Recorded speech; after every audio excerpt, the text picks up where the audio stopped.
Well, just a quick update here on the fitting of the heater. So I've actually taken the driver's seat out, and I found a kind of ice cream container lid kind of glued into the bottom of the floor here. So I lifted that up and actually found a mounting plate already installed. So all I had to do was pop this through the holes, bolt it from underneath. I've drilled another hole because it looks like the previous owner of the van actually ran the fuel off the main tank. I don't want to do that, so I put a grommet in, run the pipe in, and now it should all be pretty straightforward to fit. I've got to fit the exhaust pipe underneath still and bring that out to one side. But yeah, it's made the job a lot easier, the fact that there was already a big hole drilled in the floor.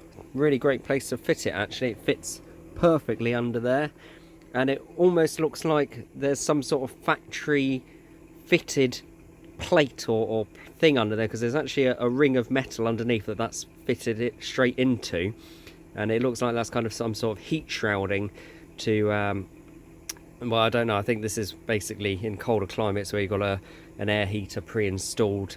That's where the factory would actually fit it, so it made the job nice and easy. As you can see, the weather's taken a turn for the worse, and actually I've got really bad cold. I hope it isn't coronavirus that's come with this Chinese heater, to be honest. What I'm going to do is just get under the van here and show you where exactly I've mounted this thing up. A couple of things I'd recommend is, before you try and put these pipes on, you probably want to put the Jubilee clip on the pipes, do them up just tight enough that they're going to stay in place. So then you can slide this pipe over and just do this up to tighten it, get your socket ready for it, because it is a pain reaching up above your head under the van and trying to fit one of these around and do this up and figure out that it's going all the right way all at the same time.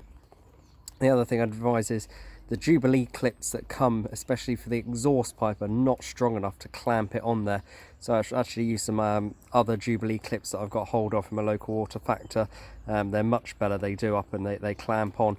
And the exhaust one, I actually rubbed a little bit of like sealing compound around here. I just used a exhaust grade silicone rubber, rubbed it around. I'm not going to do it on the inlet pipe, but this is the last pipe going up. Let's have a little look at where we fitted it. That's going to involve lying in the puddles. So as we go under here, where am I? Yeah, just back here. So this is kind of up under the driver's seat.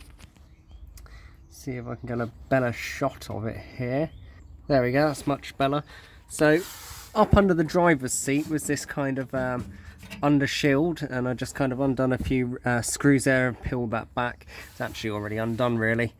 And up there is this kind of like metal ring, and that was pre-installed, and I think that's part of the van body, and inside are actually holes already for this.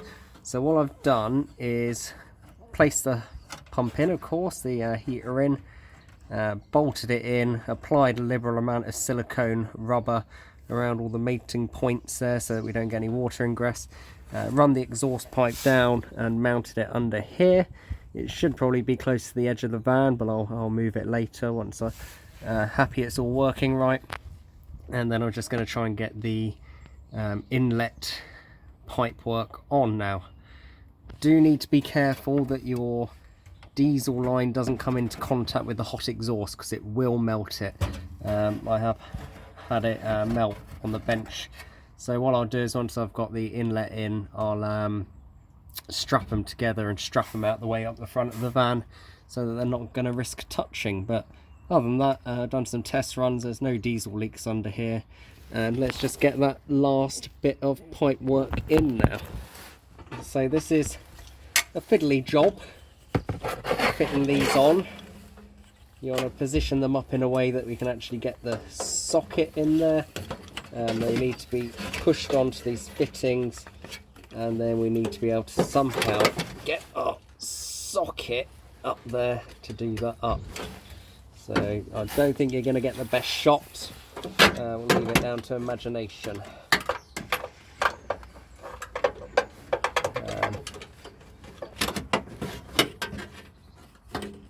Yeah, that's done up nice and tight now.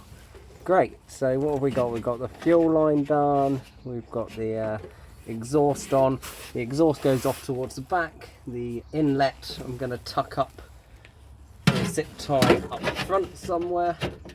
That should do, and I'll probably zip tie the fuel line to the inlet as well, just to make sure it doesn't get too hot. And I'm also going to make sure it's routing to a place where it's not resting on anything sharp. Okay, but other than that, all nice. Now this part can kind of peel back there, but otherwise you want that kind of open so you can get to it and inspect it every now and again. And the other thing I'm going to keep an eye on is where the exhaust comes out, that it doesn't get too hot that it melts any of this plastic panel. I think it goes without saying your exhaust doesn't want to be anywhere near your fuel tank if you can help it. Although this is diesel, you definitely don't want to be getting anything too hot, and it will get hot enough to melt plastic if it's in close proximity, so just be warned. Right, hopefully apart from a few zip ties, that's the end of the work under the van.